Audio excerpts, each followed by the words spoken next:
Emilia-Romagna is a very popular holiday destination, both for leisure and business.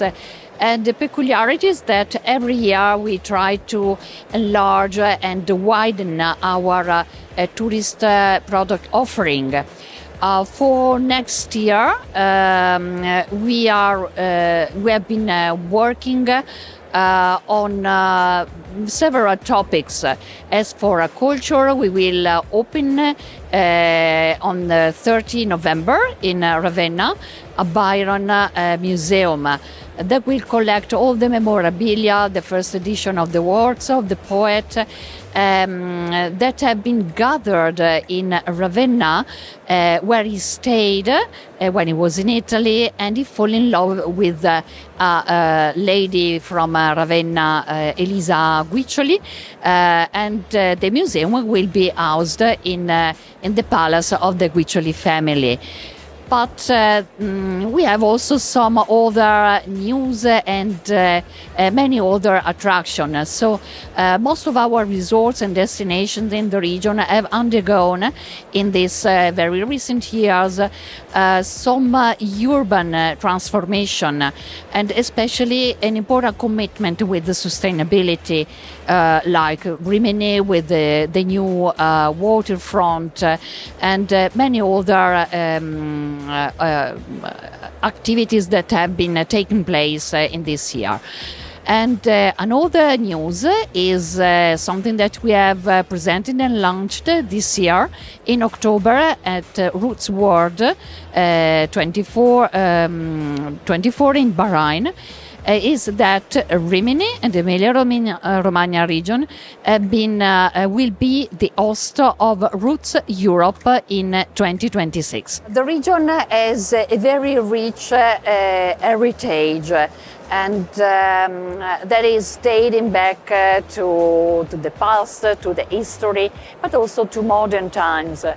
And every year we try to enhance and develop some important cultural roots connected to the peculiarities of the region, what is authentic and original of Emilia-Romagna, that are connected to our identity, cultural identity, to the characters that are coming from the region. From music to arts, paintings.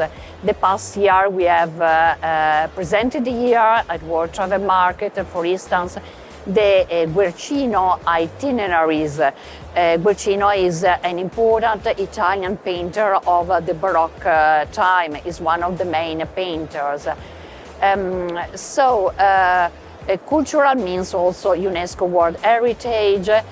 We have several cities and sites that are listed in the UNESCO World Heritage list, but as well some awards that have been given to UNESCO by Emilia-Romagna cities like Bologna for music or Parma for gastronomy.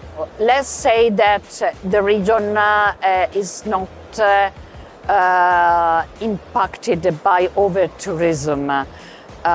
Is a phenomenon that is not involving our region and our destinations. Even if we have a mass product that is one of the most historical mass tourism product, it's the Emilia-Romagna Adriatic Riviera. It's where the so-called modern tourism of the package tour is born in Rimini and the other seaside resorts of Emilia-Romagna. But we deal with a very huge area, 110 kilometers of beach. So you have got rooms and for everybody. Another peculiarity is the character and of Emiliano Romagnoli, of the inhabitants of the region. So tourism have never been seen in the region as something that doesn't belong to this land, to this part of Italy. The people are, as nature, as character, very welcoming, very friendly. They are really open and in love to meet people, to share with them their life. Also business is part.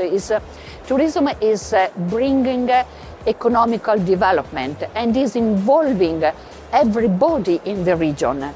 That's why we never developed a sensation, a feeling of over-tourism, of a tourism that has a negative impact on the region. The region has issued this year, in the summer, guidelines for the next years. Based also on the data, what we have recorded in these 2 last years.